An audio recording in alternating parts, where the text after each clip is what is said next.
आणि आमदार रोहित पवार यांनी मुंबईमध्ये आणि दिल्लीमध्ये 28 तारखेला झालेल्या आमचे नेते राज्याचे उपमुख्यमंत्री अजितदादा पवार यांच्या विमान अपघाताबद्दल काही प्रश्न उपस्थित केलेले आहेत आणि त्यांनी त्याच्यावर एक सखोल अभ्यास करून 2 दिवस त्यांनी एक प्रेझेंटेशन देण्याचा प्रयत्न केलेला आहे.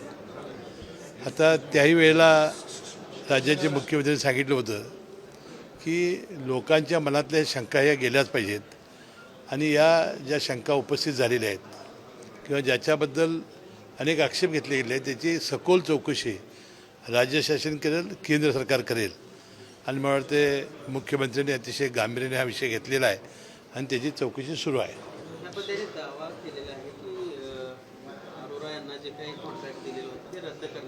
आता वास्तविक रोहित पवारांना माझी विनंती आहे की त्यांचे चुलत्यांचा अपघात झालेला आहे, जसा त्यांना दुःख झालं आहे त्याच्यापेक्षा आम्हालाही जास्त झालेला आहे.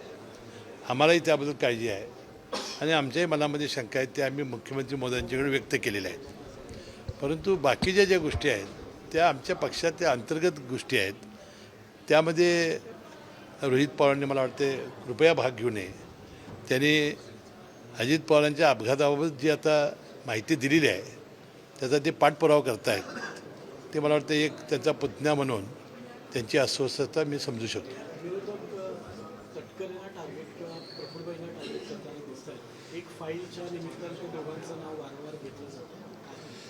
आता मला एक सांगा, त्यांची तटकरे साहेबांची दादांची तटकरे साहेबांची प्रफुल्लभाईंची काही एकदा भेट झाली असेल काय? अनेक वेळा भेटी झाली असतील. प्रफुल्लभाई पटेल हे राष्ट्रवादी काँग्रेसचे पवार साहेबांच्यापासून कार्याध्यक्ष आहेत.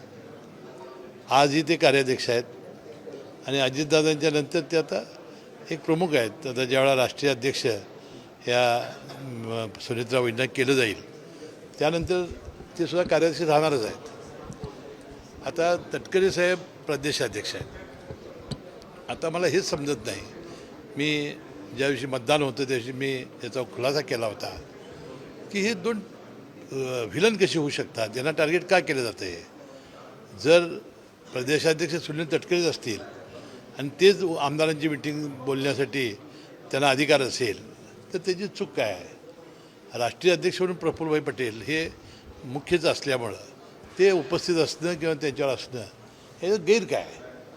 आणि म्हणून एकंदरीत पवारसाहेबापासून ही मंडळी तिथं आहेत, आजही ती होती. त्यामुळे विनाकारण त्यांना टार्गेट करण्याचा प्रयत्न ही मंडळी जी करतायत आणि आमच्या पक्षात अंतर्गत ते लुडबुड करतायत असं माझं मत आहे.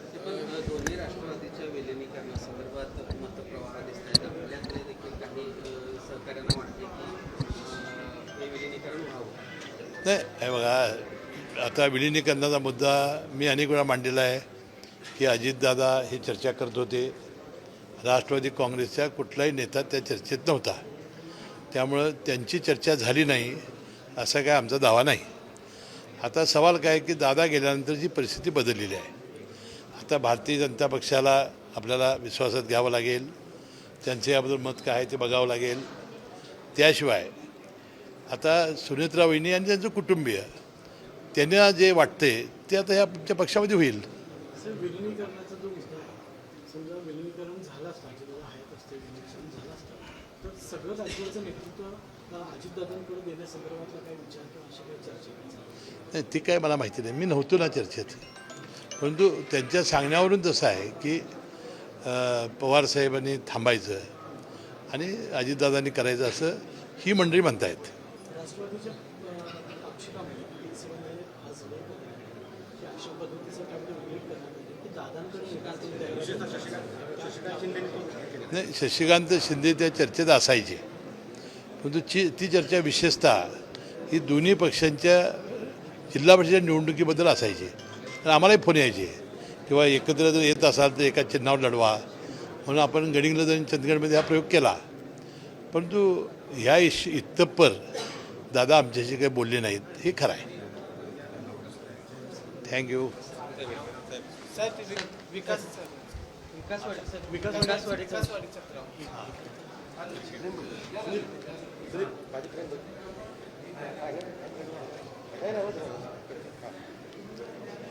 विकासवाडीला आंतरराष्ट्रीय दर्जाचं क्रिकेटचं स्टेडियम करण्याचा प्रस्ताव कोल्हापूर जिल्हा क्रिकेट असोसिएशनचे अध्यक्ष छत्रपती संभाजीराजे यांनी तत्कालीन उपमुख्यमंत्री कैलासवासी अजितदादा पवारांच्याकडे दिलेला होता.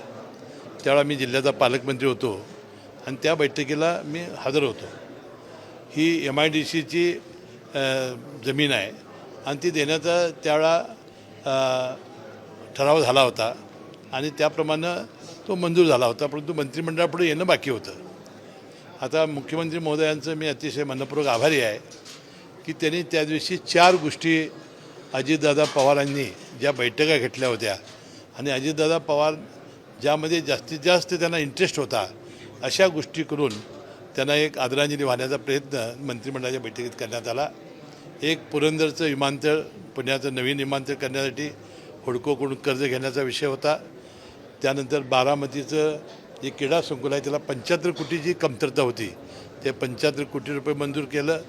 विकासवाडीचं आंतरराष्ट्रीय दर्जाचं क्रिकेटचं जे स्टेडियम होतं ते त्यांच्या काळात त्यांनी निर्णय घेतलेला होता, त्याची कारवाई करण्याचा प्रश्न असेल किंवा इंदापूरला जी शेती महामंडळाची जमीन होती ती MIDCला देऊन पुण्यामध्ये नवीन दुसरी MIDC, अशा एक 4-5 चांगल्या गोष्टी त्या दिवशी अजितदादा पवारांच्या स्मरणार्थ मुख्यमंत्री महोदयांनी करून एक चांगली आठवण आणि आदरांजली करण्याचा प्रयत्न केला. आणि त्यामध्ये कोल्हापूरचा एक नागरिक म्हणून इथला एक लोकप्रतिनिधी मी मनपूर्वक आभारी आहे की हे आंतरराष्ट्रीय दर्जाचं स्टेडियम करण्यात आलं. आणि जिल्हा नियोजन मंडळाचा मी मनपूर्वक आभारी आहे की त्याला अजितदादांचं नाव देण्याचा ठराव त्यांनी केला. मला वाटते त्यासाठी आता एक BCCI ICCI या नामांकन त्यांचं जे नॉर्म्स आहेत त्याप्रमाणे हे स्टेडियम उभं राहिलं की मला वाटते अतिशय एक दर्जेदार स्टेडियम उभं राहील आणि आपल्या क्रिकेटपटूंचं अनेक दिवसाची T20 अशा मॅचेस बघण्याचं स्वप्न आमच्या तरुणांचं पूर्ण होईल. या संदर्भात दादांचं नाव देण्यासमोर आलं तर काही संघटना म्हणतात छत्रपती शिवाजी महाराजांचं किंवा सावरकरांचं नाव द्यावं. नाही, आता दादांचं नाव दिलेलं आहे. ज्या व्यक्तीनं त्याला महत्त्वाचा वाटा घेतला, अजितदादांचं विकास कामावर एवढं प्रचंड प्रेम होतं की पदोपदी आता त्यांची आठवण येत राहील. ते जे कोण हा विषय काढू इच्छित आहेत, अनेक अजून नावं द्यायची शिल्लक त्यांना आपण देऊ. सर, शेवटचा प्रश्न. आज सुनेत्रातांनी जिल्हा परिषद राष्ट्रवादीच्या ज्या जिल्हा परिषदच्या सदस्यपदी निवड झाली त्यांची तालुकाने हे बैठक घेतली आणि धीर देण्याचा प्रयत्न केलेला आहे. कोणीही पाठीशी नाही असं समजू नका, मी तुमच्या पाठीशी आहे.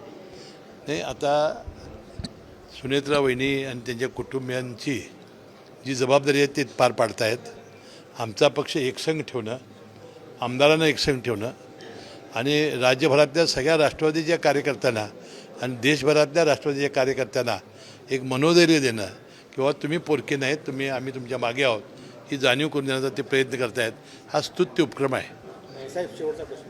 मुंबईमध्ये किंवा राज्यभरामध्ये मोठ्या प्रमाणावरती बांगलादेश सुरू आहे, ते खरं तर आल्याचं बोललं जातं आहे. मुंबईमध्ये विशेषतः आता महापौर असतील किंवा इतर ज्या नगरसेवक असतील त्यांनी हा मुद्दा उपस्थित केला. काही दिवसांपूर्वी किरीट चौमॅनी देखील हा मुद्दा उपस्थित केला. त्याची काय मला माहिती नाही.